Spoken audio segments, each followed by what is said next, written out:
Dash. Good evening, Mr. Brad. It is March the 5th. March is finally here. I'm so excited for this month. This is Uh, one of my favorite months to crappie fish if I have one, and I really don't, but I love March. It's time for big trophy fish. yeah, it's definitely a good time to catch them giants. I like late February, March for big fish. Keeping them on the numbers of fish is challenging sometimes, though, just because of weather and everything else. We've That's had right. awful wind for a straight week. It feels like I just cannot catch a break. Guys, you know what I'm asking for you already? We've got a few people joining in, and as you join in, go ahead and hit that 25K crappie connection. Let's get this party started. Early March, crappie time is here, folks. Facebook, YouTube, TikTok, everything's blowing up with crappie fishing right now, and I love it. Oh, And I know why. It's good. it's just good. It's just good. Got Kevin, got Tony, Ben Norman, Tim, Greg, Rod. Come on, boys. I know y'all out there. Let's hook them on up. 25K crappie connection. We're gonna get the Hit party that started. It's a great button. show, man. I can't wait to do it. I look forward to Tuesday nights now. Tuesday nights used to be just kind of like, blah, another Tuesday night. Let's see what's on TV. Now every week it's kind of like, hey man, I get to hang out and talk to my buddies, listen to a lot of crappie fishing stuff. What I live for is this crappie fishing game we do every week. Um, Very fortunate to get to guide and meet a lot of different people, and it's been a really good week crappie fishing. Been challenging, like Dustin said. Man, the wind has blown. It's rained on us. I even had sleet last week one morning. Yeah, that's crazy. We had a little bit of sleet here just a couple days ago, but it was a chance of snow and everything else, and we had like Yeah. an 83-day right before that, so it's just something else. I think next week I'll do the show title something like Challenges of March or something, because there's a lot of challenges when you come into the month of Absolutely. March crappie fishing, and it's been challenging so far, and I definitely don't think it's going to lighten up any on us. Mr. Chad Wright, he did good on the tournament down in Darbone. Can't wait to hear his today's bite report on that. Even Heck yeah. Mr. Billy, Norman, David, Kevin, there's Stewart. Danny said, lab time. I Danny, like yes, that asphalt mafia, man. I like that. I know what those guys are about. They're laying some asphalt somewhere. 573 Mafia. I like it. Mr. Reggie Hillman, Jeff, Scott, Phil. Man, you guys are striking us up strong tonight. We're already about 186 hey, folks. We're Travis getting on Goodwin, about 200. How many Dustin days Shields. have you been fishing here lately there? Say it one more time. How many days have you got to fish since last Tuesday, Dustin? Oh, a few actually. Gosh, they all kind of start pushing into each other. I'd say probably Yeah. four or five Yeah. anyway. Yeah, for sure. Four or five great trips until today. I Until today. couldn't wait to get you guys a Tuesday night report, and I think just maybe I don't know. Sometimes I feel like the fish they humble you. You can get a big head and you Oh, think you yeah. got it all figured out. You start rolling with the high dogs, and then bam, they let you know that you're still human and it is still fishing. That's one thing That's, that is hard for me to swallow sometimes. yep. It definitely can be challenging. Like I said, I'm going to kind of go back and we'll talk about both of our weeks since last Tuesday night. But, like I said, one morning we get out there and it's misty rain, and then all of a sudden look down and sleet's hitting the boat. And it didn't last long, and it wasn't like it was a danger on the roads or anything else, but it was enough sleet that made you really realize that you were cold out there. The fishing, the strike zone on Barnett, and I think that's only lake I have fished over the last 7 days is the Ross Barnett. But the strike zone, like we've been saying here, has been extremely tight. Hasn't been a big strike zone. It's getting better day by day. I feel like water temperatures going up. Any smaller, I see you laughing already about something, Yeah. but any state that was orange has been real good, all the way as tiny as a, itty bit slab hunter. No, that's actually a itty bit swimmer right there. And these Yeah. little guys are tiny, but that's a What Cajun color cricket. is it? Cajun cricket? Yeah, Cajun cricket. Been just anything with orange on it here on the Barnett's been really good for me. all the way up to, a regular baby shad, mud dauber, just a chartreuse orange top. Both those baits have been real key for me this past week. And even I've heard a lot of good reports from Mr. Dust Dash's favorite color. Oh yeah, pecan cream. Yeah, Yep. I was going to say something about pecan cream there, but one I'm really starting to fall in love with is the double silver rainbow. I'm really liking that on a good clear sunny day. Yep. And then of course I've been dropping this new tadpole. That's the tadpole color. Let me see if I can get my light on here to help you guys a little bit. Maybe this will help. But that's the tadpole, and I absolutely am loving it Mm-hmm. too. Got to use it quite a bit in the murkier water, but um, man, I've like today we had to switch through so much stuff. We went through a lot. What I'm laughing at is the comment.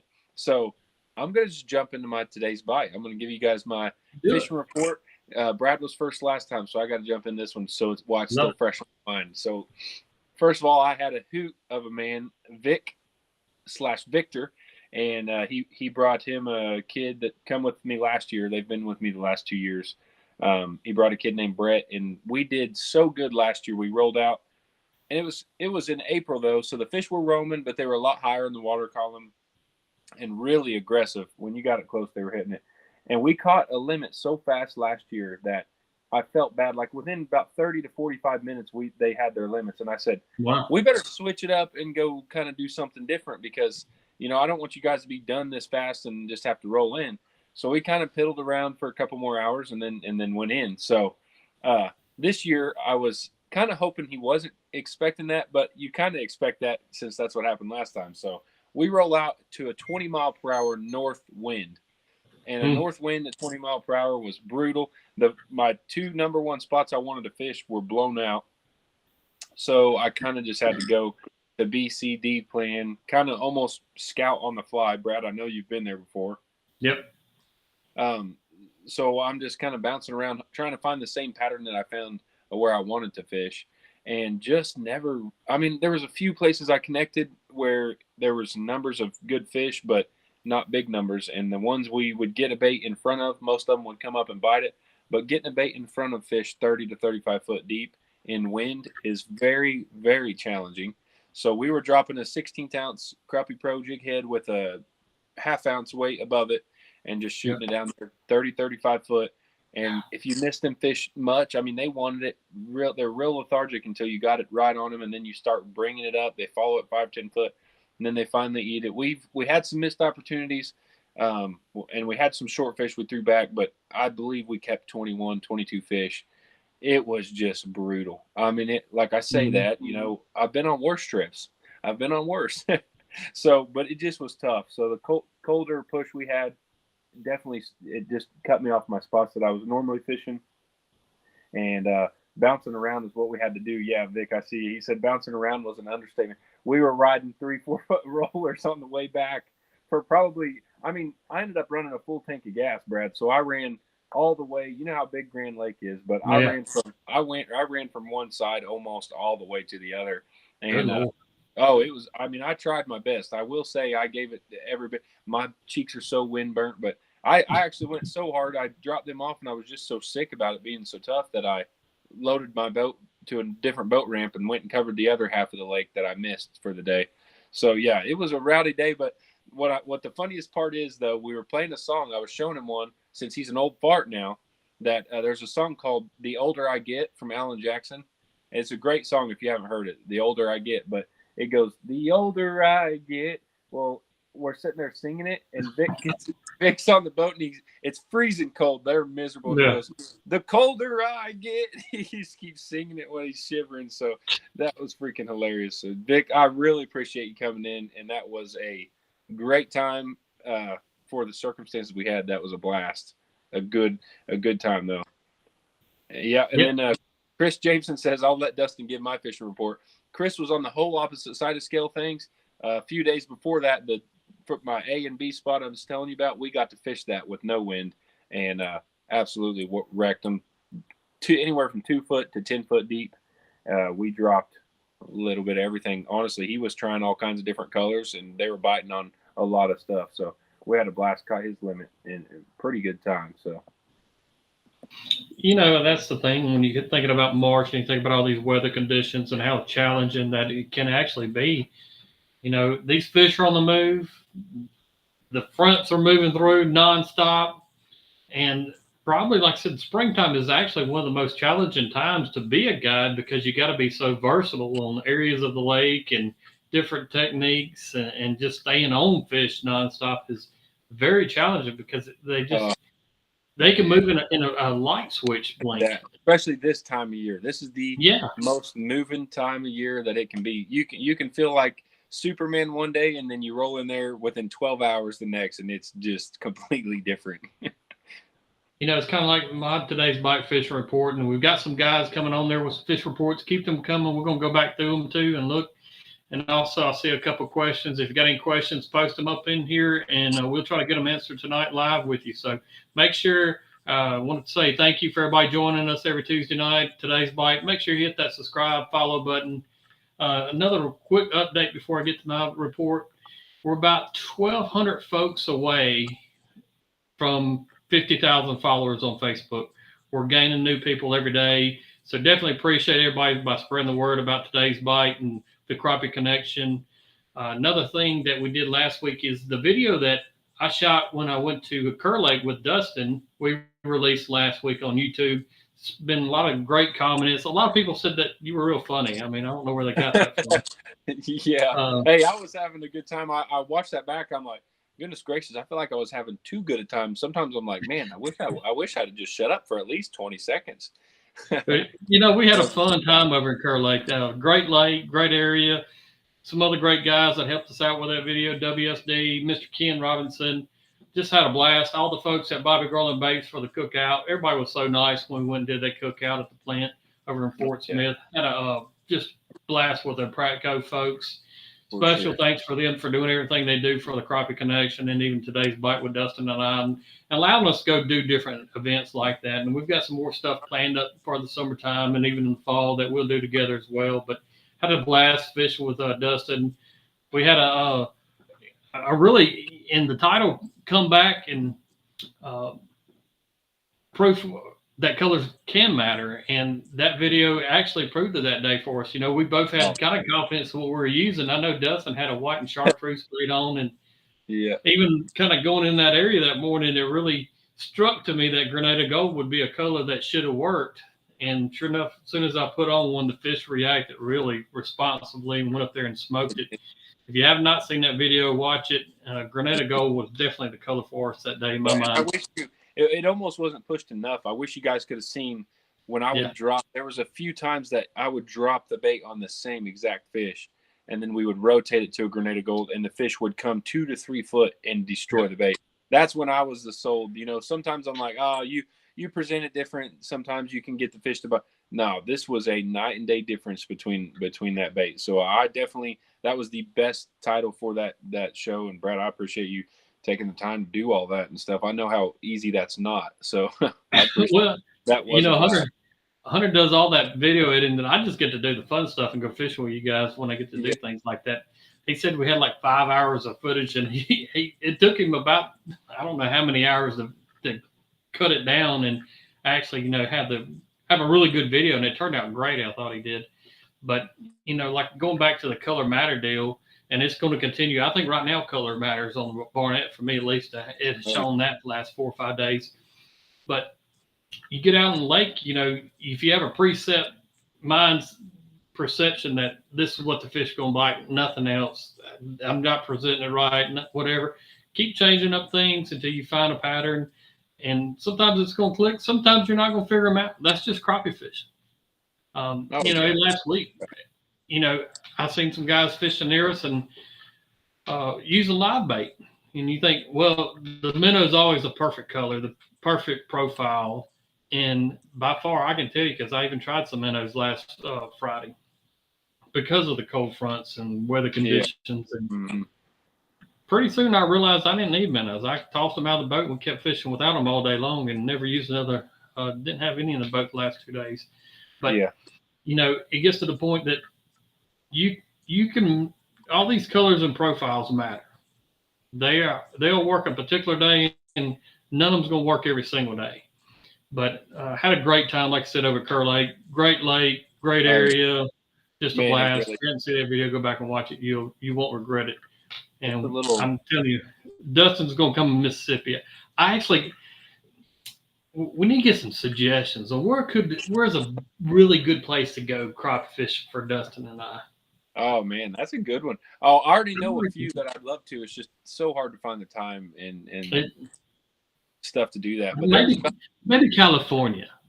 yeah, now that's a good one. Maybe California. That's all. I'm in on the We've talked California. about that, back at Kerr Lake. Actually, we talked about maybe going to California and going to Clear Yeah. Lake and some of those big Sure. powerhouses to catch some big black crappie sometimes. Oh, Slab Nasty says Fork. Hey, I love Lake Fork. Now, Brad, I've never been to Fork. okay, you've never been to Fork. I was going to say you blew my mind. I have not. We actually just talked about that, and Brad said he's never been to Lake Fork. Guys, my goodness, yeah, I agree with that. Brad should definitely fish Lake Fork sometime, no doubt. But speaking of Brad, I'm coming to Mississippi tomorrow night, and I was thinking you should meet me at Grenada come Thursday, and we went and fished Grenada. That's what we should do. Not gonna do it. I've got customers coming in.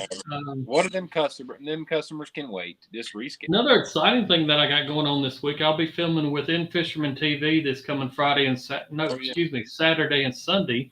It's gonna be a challenge. I'm getting their boat, take them out, and try to catch crappie. But it will be on In Fisherman TV. Don't know when that'll air yet. It'll probably be a year from now. That stuff like that takes a long time to actually get out and for people to watch. But I will be filming with In Fisherman TV this coming weekend. So you guys definitely wish me luck. I don't want to go on a national stage in the fall. That would be horrible, wouldn't it? But I do have In Fisherman TV coming to fish with me this coming weekend. So it's always a blast. It would be me. That would be me. You should be safe. No problem. If you want to turn off a crappie bite, put a camera on the boat. Oh, for sure. Pull the camera out. Pull the camera out. That's all you got to do. Back to my today's bite fishing report. I really feel like these fish are in a full out pre-spawn pattern all through the lake. Today I seen water temperatures at 60 degrees. It's slowly climbed up over the last 5 days. Started out about 55 last Wednesday. And like I said, by this morning when I got on lake, it was back to 60, holding steady. So these fish are really starting to get into a pre-spawn pattern. Black crappie and white crappie kind of been separating in different areas. I found some giants black crappie Friday, and I'd say I've seen that. I mean, they were just hammers. I don't know how many 2-pound plus fish that we caught Friday with these customers, and they were from Illinois. And I'm telling you what, you hook a 2.5-pound black crappie, and when you set the hook on, you're almost thinking that, no, that's not a crappie. It's no way that it's a crappie, because they are just ticked off at the world and wanting to pull the pole out of your hand. But it's kind of been unique. I don't think they're all the way spawning yet, because I can see fish sitting on structure and drop on them, and they'll just swim off from the structure. They won't stick to it. They won't guard it at all. But if you can find them staging, just suspend it up, drop a bait down. Has to be really tight on the strike zone, present the bait perfectly. And if you make one mistake, especially on these big 1.5 pound plus fish, they'll just turn away and leave. So they're making you work really good on your presentation and boat control to actually catch fish right now. And like mainly areas I've been targeting is anywhere from, I'm going to say 15 foot of water, still out to 20 foot of water. But it's right next to staging areas or for spawning areas that they're going to go to. So mouths of creeks have been really good last couple of days, and also some different creeks down in the main lake. And, it's going to get better and better. I can't wait to even go fishing tomorrow. I get excited every morning to go fishing right now. The only thing that's, like I said, the wind's just kind of like, man, it's going to be a headache for the wind, but, that's part of it. So you have a windy day tomorrow? No, I don't think. I think we're showing about 5 to 10 out of the northwest, so that's not too bad. But we'll work through it.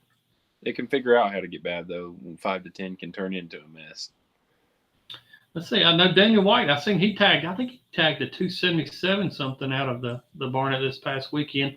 Daniel, what tag number is that fish? I'd like to see that. Also, I got a question from YouTube. It says, just started time on marabou jigs. What would for crappie, what any color combinations would be good. For me, for color combinations, like I said earlier, right now, hot colors for me has been orange and chartreuse. Oh yeah. Definitely, I would tie some of those up. And the old, going back to like this color is a monkey milk, chartreuse tails, You can't go wrong with like a silver bait either, like a silver, shadow. grays, Silver and gray is like a good color. chartreuse. Yep, for sure. Just whatever your imagination lets you go out there and actually go to some of your local bait shops and actually ask them, hey, what are some of your hottest colors, bait colors here? And those guys are sure willing to help you out as well with that. Yeah. I'll tell you another one that'll work really good is a Christmas tree green. It sounds crazy, but like a cedar tree green. Oh, green bait would look, or a green hair tie is great too. Now, Ryan, he said orange and chartreuse was a ticket today on Shelbyville. We threw the sink at them before we figured it out. Ended it with a great day. Had a great haul in 10 foot of water, 6 to 8 foot down. That's awesome. Ricky Chanley, I think that by me yesterday. That sounds like me and Brad at Kerr. We were throwing the kitchen sink at him until we found Grenada Gold. That's right. I say we till Brad found Grenada Gold, and I didn't listen to him 10 more fish than I did. Yeah, then he wanted some. Yeah. We got to replace Mr. Ken's stash from Grenada Gold. I think I got we did use about quite a few of Grenada Golds from him. I thought the same thing. He had a little square, and me and Brad were just pecking them out of there. Oh yeah, he was missing all his Grenada Gold. So Ken, I'm sorry, we're going. I get your replacement for the Grenada Gold for that video for sure. I bet you he's got more somewhere. I guarantee it. He's got so much Bobby Garland stuff. It's unbelievable. So we've got some questions on here, which I really appreciate you guys. And if you have questions, ask away, especially for the new people watching on here. I appreciate you watching very much. And we enjoy this every Tuesday, helping each other out, learning new things. I'm always learning something. Just appreciate you guys for all the comments and all the good stuff. I see people answering other people's questions and just good ideas and good tips and stuff that I like reading. Sometimes I'm like, that's a good point. Good idea. But Kevin asked, he said he noticed you peg your weight with bobber stops, and he's using an egg sinker and with the line ran through it 3 times. What's the advantage of pegging it with the bobber stops or running the line through it 3 times with it? I'm good with that. Yeah. If you run your line through there 3 times, you can undo it and adjust your depth away from that jig. Let's say if you've got it running 10 inches away. One thing for me, especially in the springtime, and I don't know if it's a profile thing necessarily or what, but a lot of times in the springtime especially, those fish will want to come up and hit that egg sinker. And if that becomes an issue with a rubber bobber stop, I can just slide it quickly up the line.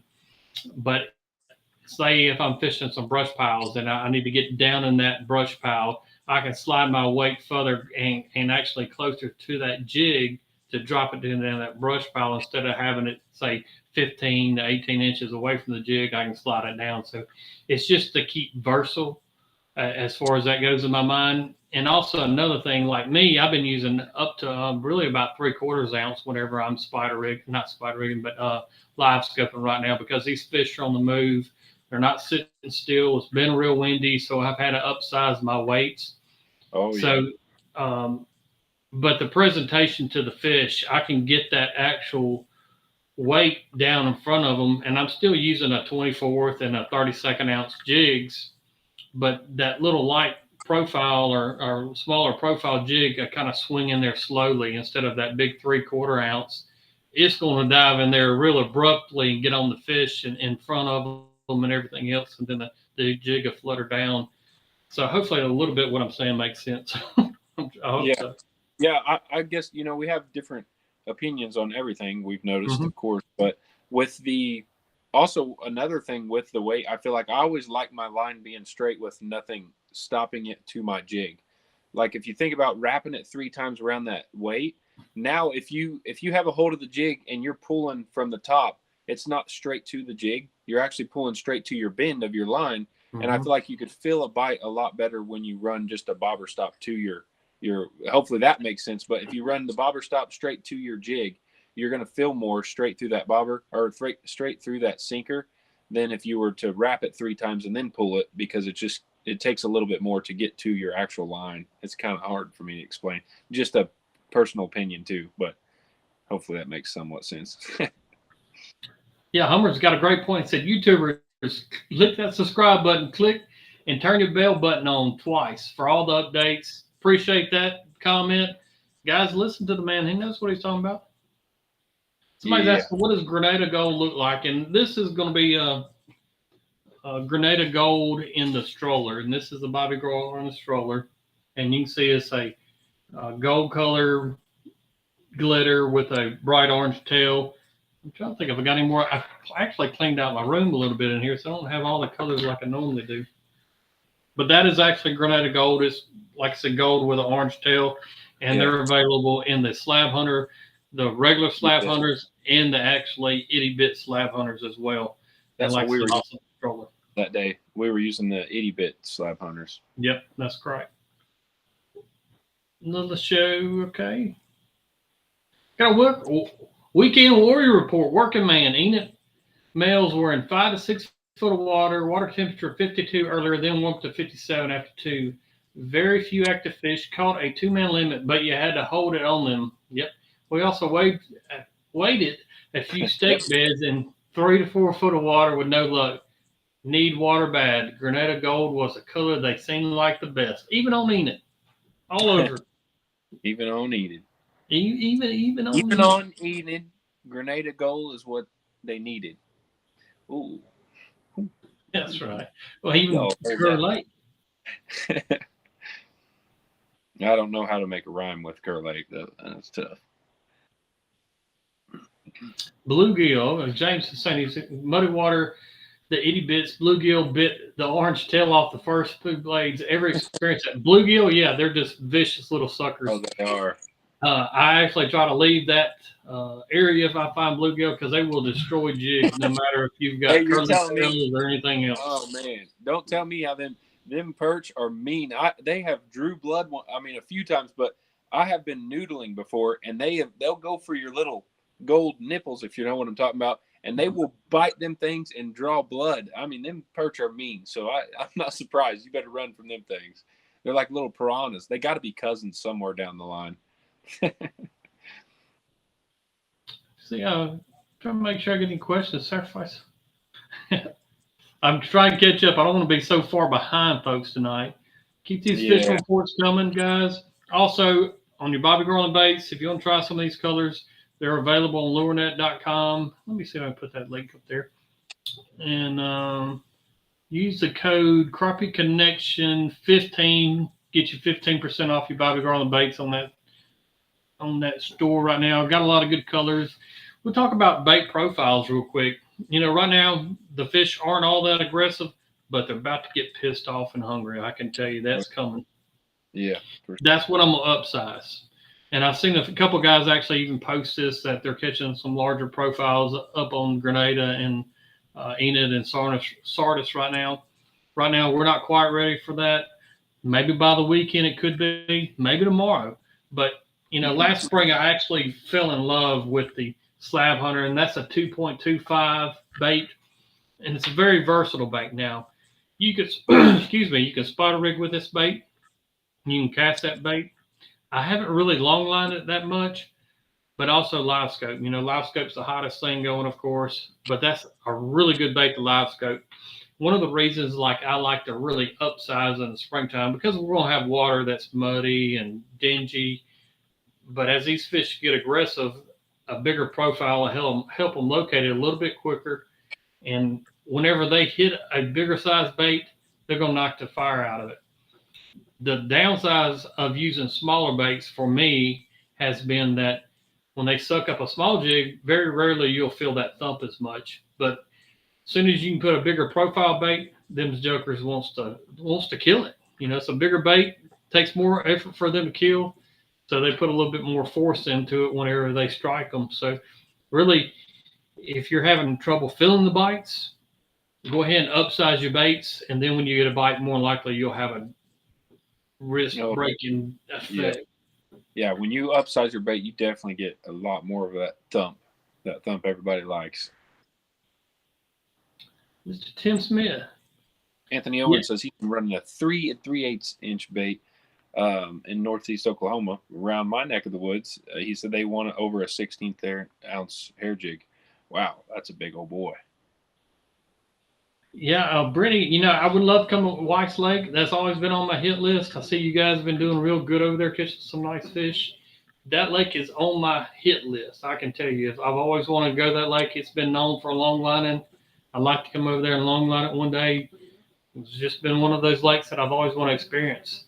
I got a Kyle. He's saying Dustin needs the true Ross Barnett experience. Yeah. Hey, I had a pretty dang good one. First of all, the first true experience was how I talked about how we were going to go tear them up. Me and Brad, we rolled out there, and there was 3-footers all over the whole lake. And Brad said, that's what you get for talking bad about her. And she humbled me real bad. But, no, we got to hold them fish. I actually have had a great time on Barnett before, for sure.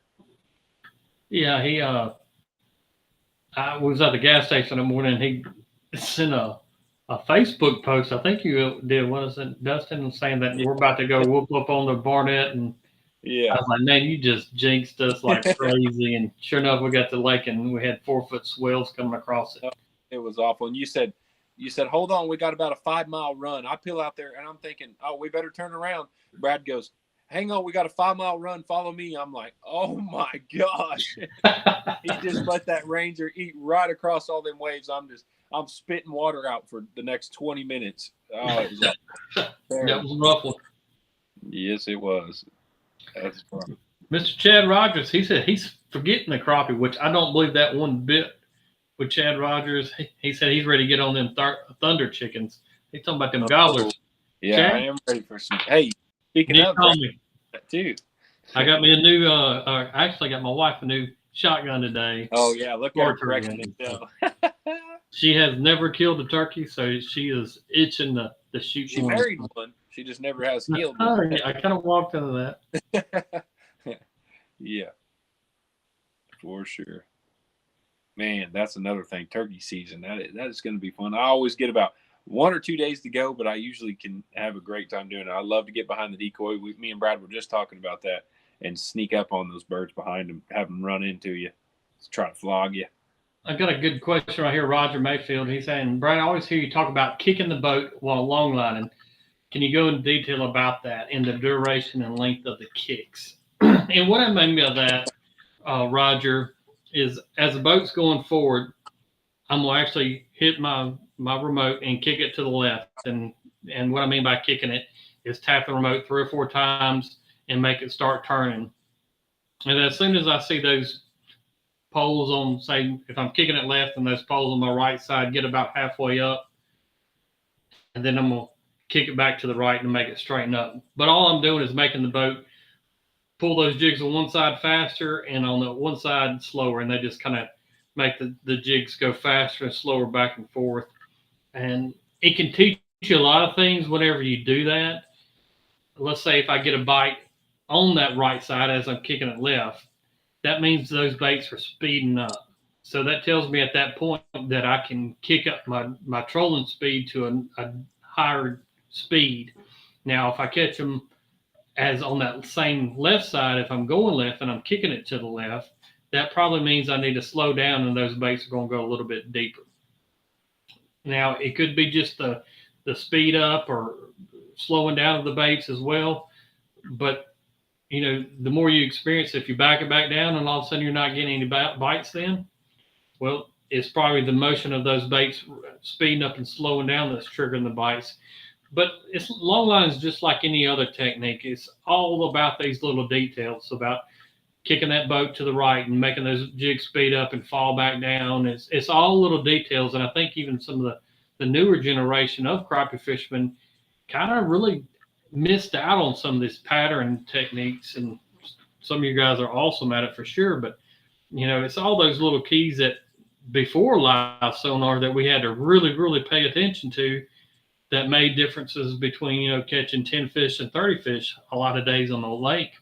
But what I mean by kicking the boat up is just turning it to one side and then turning it back to the other, just making the baits speed up and slow down. I think that's pretty good.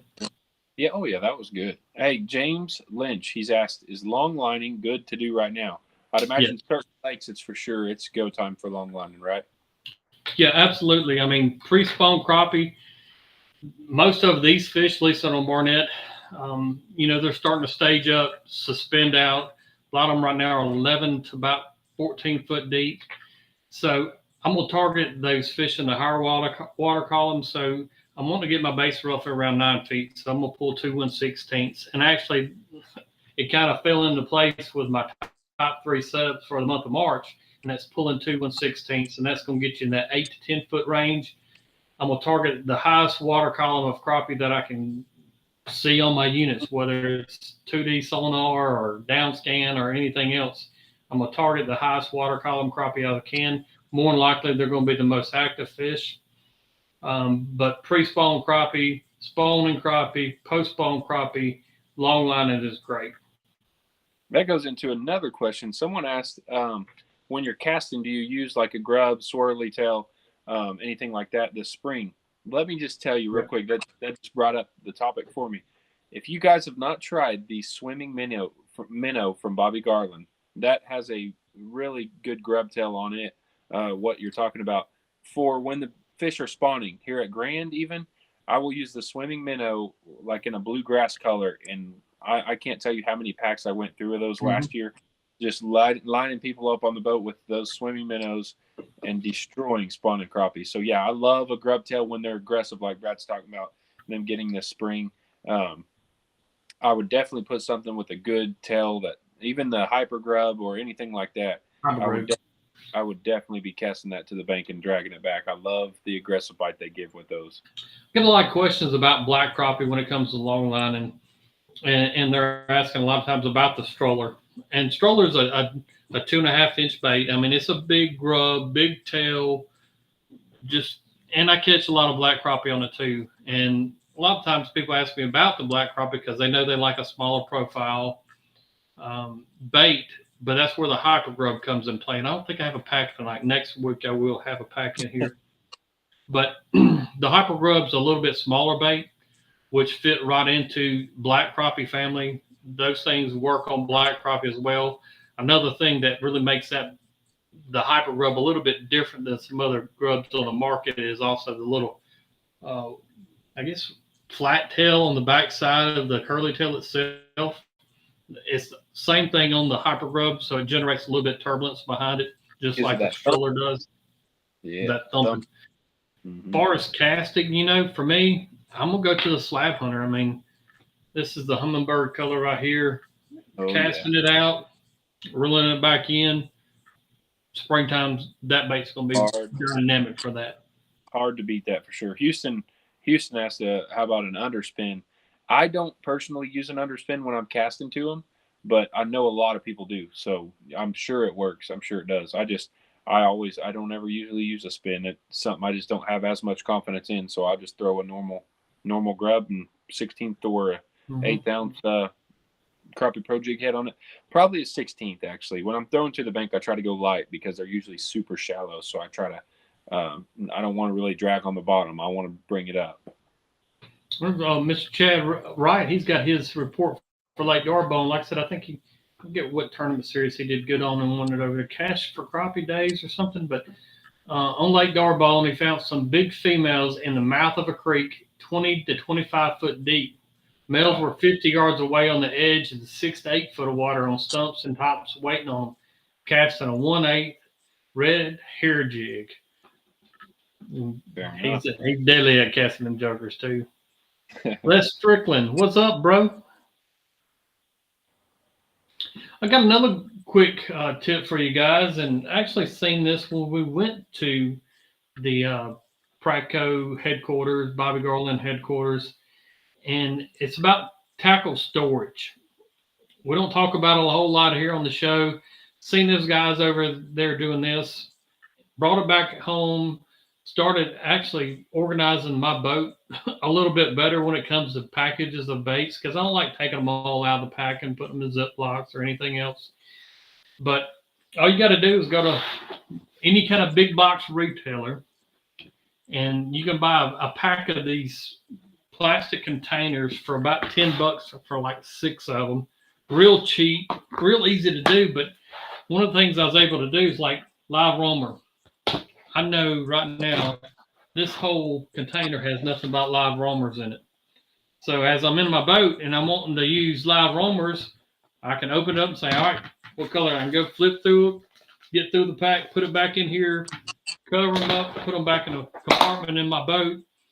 All right, I want to go to a slab hunter, regular size. I know I've got that container in there. All right, you guys, it works for all manufacturers as far as packages of baits, but that's a really good tip that I've seen and I wanted to pass along to you guys as far as tackle storage. A lot of times, if you're getting into crappie fishing, if you're like me, you're gonna have baits everywhere anyway, but that's going to help me keep a little bit more organized whenever I'm looking for a particular style bait that I can just say, all right, I'm gonna grab my live roamer box and pull it right back out and go fishing and flip through it and put them back in there when I'm done with them. So I hope you guys take advantage of like that. Real easy thing to do. Your big marts around town, got them. If you get my drift, real easy to go find some and do it for your boat. Hopefully that'll help you guys out. Daniel White, he's got a report on that tag is tag number 979. I think that fish weighed 277 that he tagged on Barnett. Wow. That was a big old white crappie. Bob asked how long do I think it's going to be before I start waiting at Grand. So waiting isn't really a thing where we're at. I can't say I've ever seen it or knew of anybody doing it, but we do fish from the bank a lot. So that's like it's like a holiday almost here. And when that happens, if you want to wade fish or fish from the bank, I would say mid to late April is when it's completely on fire here. Anywhere past April 10th. April 10th on, they catch them like crazy on Grand off the banks. For sure, all the way into May sometimes. Yeah. Adam, he said he's the third straight week watching the Tuesday night today's bike show on Crappie Connection. Definitely appreciate you coming on here, Adam. Keep the questions rolling for us, guys. Like I said, we've got so many great fishermen that comment and help us out with these questions and answers. So if you got a question about crappie fishing, we're here to help you guys out. For sure. You have Oh, Mr. Howard, he said he went out with Mr. Jerry Hancock the other day. He had nothing but good things to say about you. Jerry Hancock, I ain't got nothing good to say. He's a great guy, great fisherman, just a very icon of our sport as well, Mr. Jerry Hancock over at Lake Fork, Texas. We have so many good guys across this country, man. Anywhere from Lake Fork to Southern Florida to North Carolina. I mean, there's so many great fishermen across our country that's really wanting to help everybody out and just keep growing the sport. And definitely appreciate all the guys that are wanting to take people out and teach them, man. That's the key to this crappie fishing thing for our future in my mind is teaching each other and expressing and sharing the knowledge that we got. And that's what today's bite's about. For sure. So definitely appreciate everybody out there that helps each other out doing that. Mr. Pat Robinson. There he is. He said Brandon Thomas said Northeast Oklahoma Hudson Lake is fishing good on the main lake, roaming suspended along the creek channels, loaded up in spawning flats. Lots of solid quality crappie. Hey, we know for a fact that Brandon's catching lots of solid crappie. Every day. He's always posting pictures. Every day. So thanks, Brandon, for tuning in, buddy. Guys, if you haven't done it yet, go ahead and hit that thumbs like up for us tonight. We've got about 223 between the two platforms. Been seeing about 300 people on here tonight. About 298 right now between the two platforms, which is great. March is going to be phenomenal. I can tell you now. I know, God willing, that everybody's going to have a great crappie season. Like I said, we've got some new baits too. Hopefully, some of you guys have tried out the live roamers, and let's hear what your reports are on them. I know I have heard a lot of good reports this past week on the live roamers, and if you guys have not seen it yet, let me get out a couple. I got my box here. I got you right here, buddy. I got my box. Yeah, listen, you don't even have to grab your box. I got my box. Some live roamers. I'm going to show you. killer around these parts.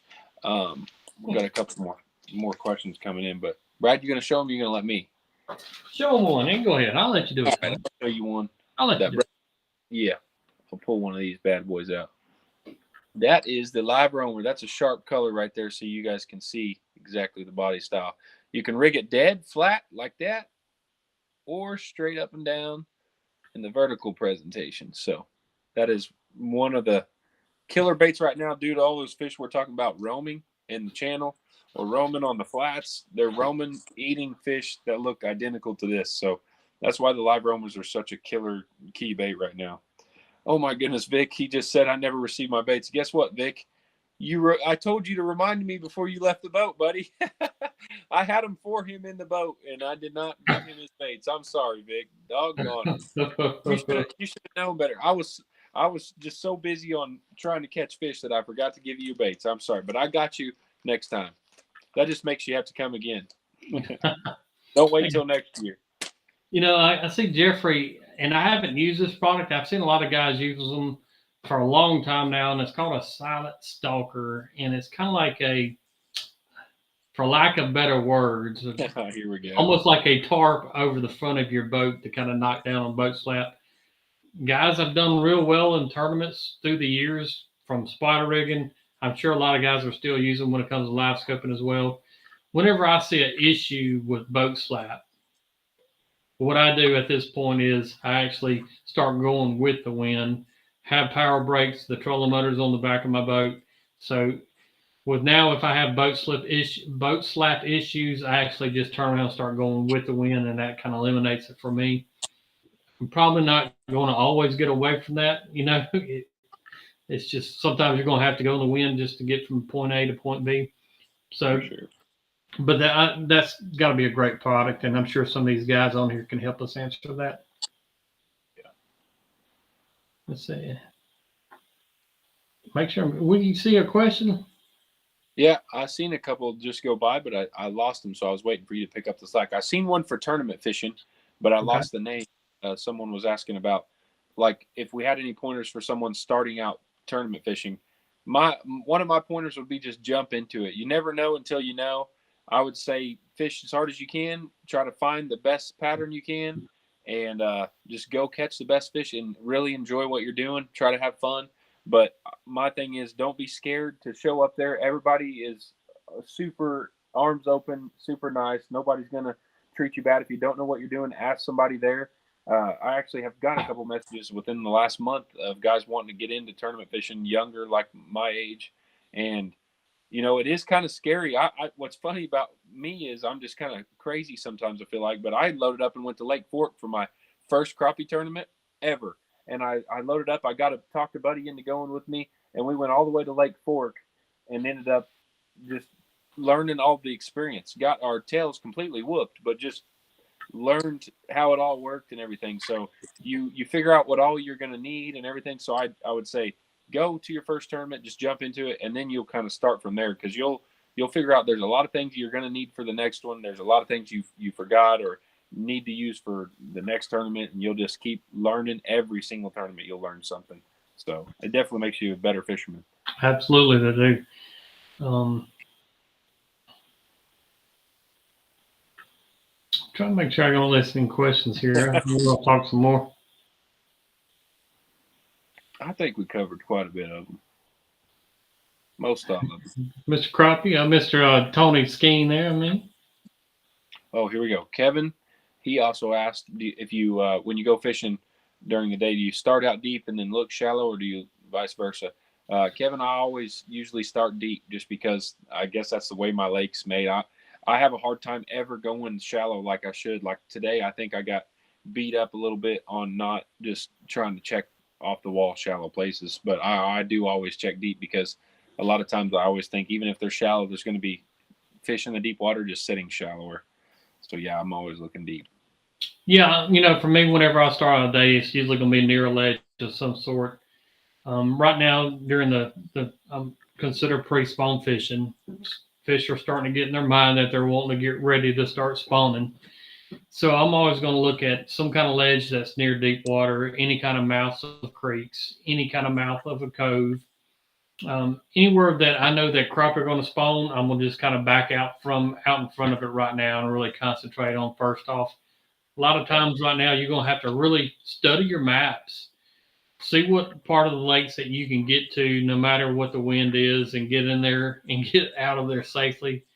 It's kind of like today, we started out fishing, and I knew we had thunderstorms rolling through the area, but luckily enough, I had an area that was probably only a quarter mile from the boat ramp, so I knew I could get out there safely and right back in if a thunderstorm rolled up. And sure enough, look back on my radar, seeing a thunderstorm coming in on top of us, seeing these mud dauber colors coming on my radar screen, and I was like, Yeah. it's time to roll, guys.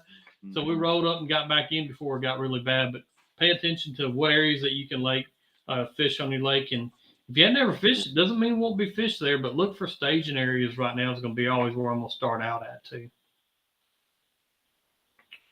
Let's see. What is your rod length for long line trolling, less trickling? Very good question. And actually, I discussed that on the top three setups for this month. Now, this sounds crazy, and I had a few folks on YouTube even ask me, but my typical rod setup for really springtime fishing, pre-spawn, spawn, post-spawn crappie, because I know they're going to be higher in the water column, is a 8 foot, 12 foot, 16, and a 20. Holy smokes. And a 20. Holy smokes. And when I say a 20-foot pole, a lot of people get really intimidated real quick by the pole. They're thinking, well, how can you get a fish off a 20-foot pole? And that's a very good question if you've never done it before. But they're actually not that hard to handle. You need a good rod holder to actually place them in your boat as you're being trolled along the bank or the lake itself. But as you're reeling in a fish, you're not going to reel it to the tip of the pole anyway. A 20-foot pole, I always tell my people, whatever length that pole is about the length you want to reel them to. So if it's a 20-foot pole, you're going to reel it about 20 to 25 foot, and then you're just going to slide it over your back of your head. And you can see on the reel that we posted last week that those fish should just slide in. As you're pulling the pole behind you, they'll just slide right across the top of the water and come right in. But the reason I like these 16s and 20s is the boat slap. It's fish are higher in the water column. They're more spooky. The further I can get away from the boat, the more fish we catch. There'll be some days, especially if once these fish go into some shallow water, and I'm talking 4 to really about 8 foot, and that's kind of shallow for long lining. Those longer poles are going to outcatch your 8 foot and your 12 foot all day long. Those 16s and 20s are going to catch way more crappie. So your 20s on the outside of the boat or the inside? Yep. Outside. Yep.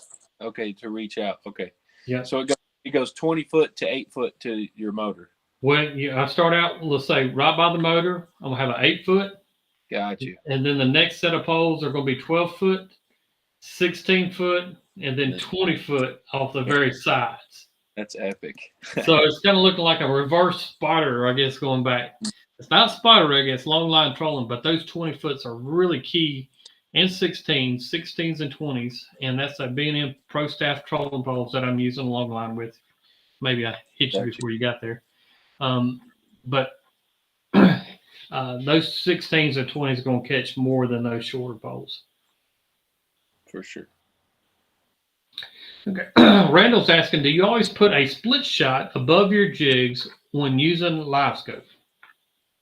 Yeah, I'm always putting a certain weight. Sometimes it's a split shot, sometimes it's a bell sinker, or just any kind of weights above my jig. A lot of times, if I'm casting shallower, like to spawning fish off the bank, I'm not using any weight above it.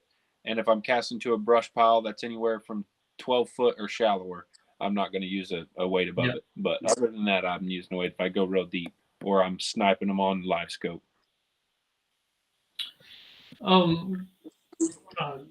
Tony Van Norman is asking, do I think the fish are still in the deeper part of Eagle, staging off the ledge near Float Road now, or where? I think, the spawn on all these lakes, all those fish are not going to be shallow. All of them's not going to be in the mid-depth area, and all of them's not going to be deep. So I definitely think there are fish still out in some deeper waters of that lake. Now, I can't say where the main concentration concentration of fish might be. I would look in that mid depth range would be kind of the ideal area for me right now on that particular lake. And for guys not familiar with the lake, it's an old oxbow off the Mississippi. That's a overall small lake. When we talk about lakes and reservoirs, it's only about 5,000 acres or so, 4,500, something like that. So it's not a really big lake, so it warms up really quick. But yeah, I think they'll be in that mid depth range heading into their spawning areas. There, Mr. T.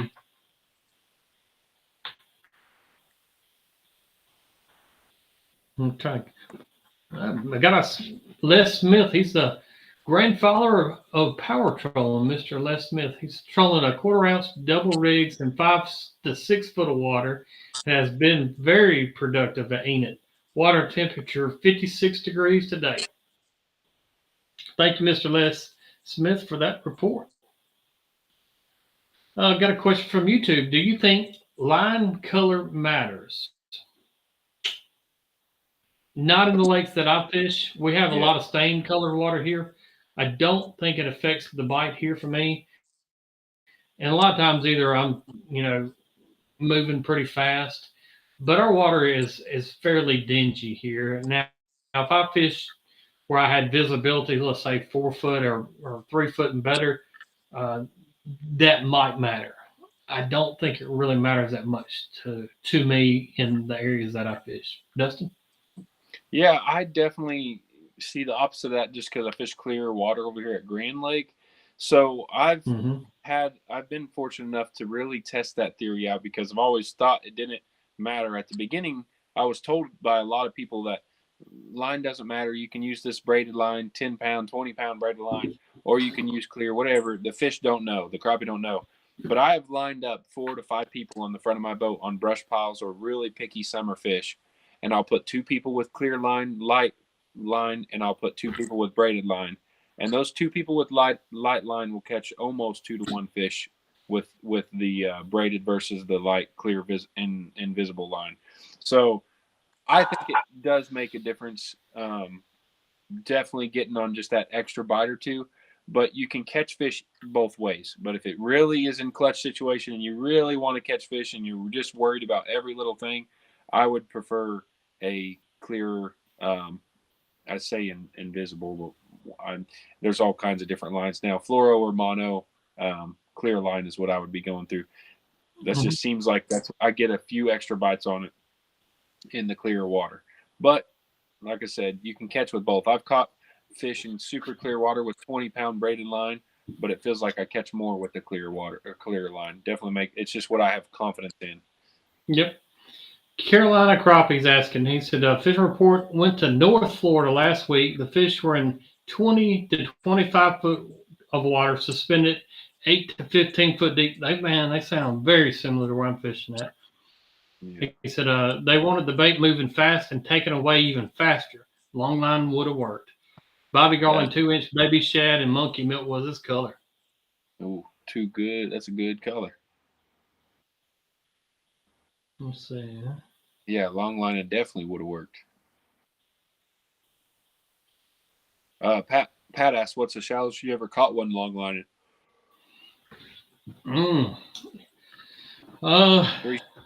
2 to 3.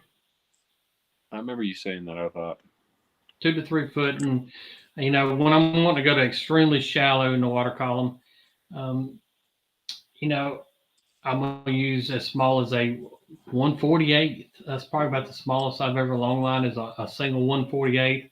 A lot of 1/32 singles and pulling 1.2, with a 1/32 out at 60 to 100 foot out. I mean, you're talking a foot to 2.5, 3 foot deep, really not even 3. I'd say 1 to 2 foot deep with a single 32nd, pretty much right on top of the water. And I'm calling back Grenada actually. And wow, I believe that gets super shallow there.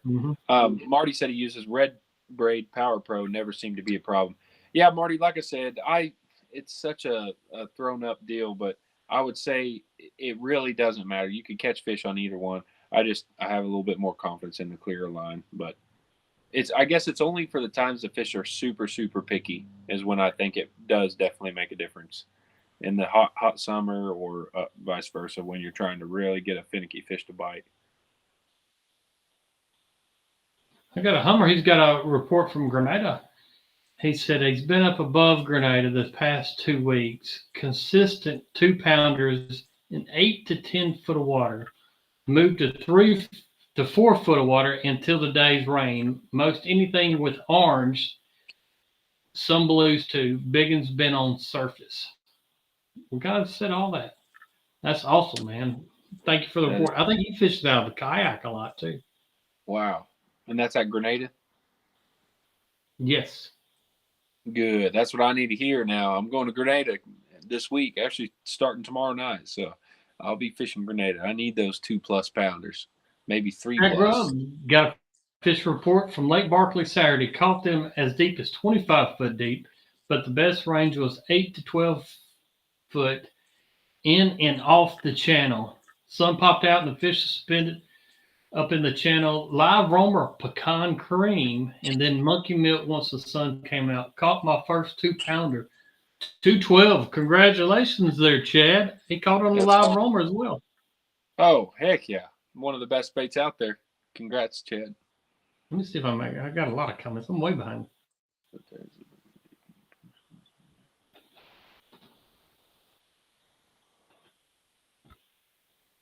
Dust Dash. Oh, speaking of Dust Dash, it's been fun tonight. Look what I got in the mail from my man there.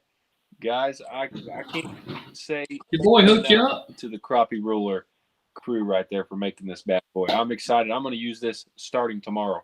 The only thing I'm kind of heartbroken about is I keep a lot of 10-inch fish at Grand Lake, and I need my clients knowing that that's a good dinner plate eating size, okay? They don't start till 11. They don't start saying that they're eatable till 11. You can get a heck of a fillet off a 10-inch fish now. Come on. Give me a little credit. No, but I love it. Thank you guys so much. That's super cool. Well, guys, it's been a blast tonight. We will see you next Tuesday night. Today's bite, like I said, if you order anything off Bobby Garland Baits or LureNet, Bobby Garland Baits, what have you, LureNet, use Crappie Connection 15, get you 15% off all the new live roamers that are this new bait that just come out this past year. Your slab hunters, your strollers, your Crappie Pro jig heads, all that good stuff's available on LureNet. Appreciate everybody for joining in this week. And Dust Dash, good luck at Grenada, man. Come on, welcome to Mississippi, man. We're gonna need it big time, so I appreciate it. I'm just gonna go have fun and fish super hard. Hopefully, do some good damage. We'll see how we do next Tuesday. I'll let you guys know what we experienced. I appreciate it. Got a new podcast coming out tomorrow, and it is the mistakes for pre-spawn crappie. I think with Brian Young, and I think the stash is on. No, it ain't. I'm wrong. Excuse me. Pre-spawn crappie mistake. Goodness gracious. Just take Jeff Riddle and Steve Coleman. Got it. That's who's on tomorrow's podcast. And it will come out tomorrow at 5 o'clock. All righty. And 2 sticks, both national champs. See you all next Tuesday. Good luck, Stash. Thanks, buddy. Till next Tuesday.